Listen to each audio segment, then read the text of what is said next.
பார்த்தீங்களா? இப்போ நம்ம ஃபஸ்ட்டு பிரியாணி மசாலா பார்க்கலாம்.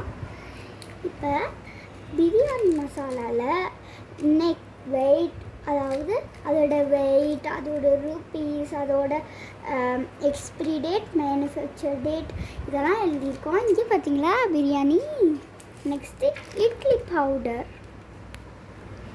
இட்லி பவுடர்லேருந்து அதே இது 15 கிராம், 5 rupees, அதுக்கப்புறம் மேனுஃபேக்சரர்ஸ், எக்ஸ்பிரி டேட். அப்படியே டீ தூள். எல்லாரும் காலையில் எழுந்திரிச்சு டீ தானே குடிப்பீங்க, அந்த டீ தூள் தாங்க இது.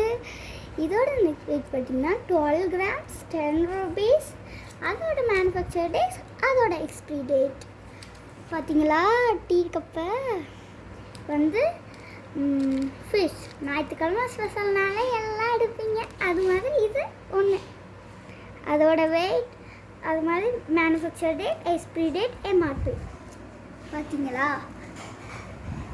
இதை நீங்கள் இப்போ இந்த 4 பொருளில் நீங்கள் ஒரே நாளில் எத்தனை பொருளை யூஸ் பண்ணியிருக்கீங்க இந்த 4 பொருள்ன்றதை கமெண்ட்டில் போட்டு விட்ருங்க. பாய்.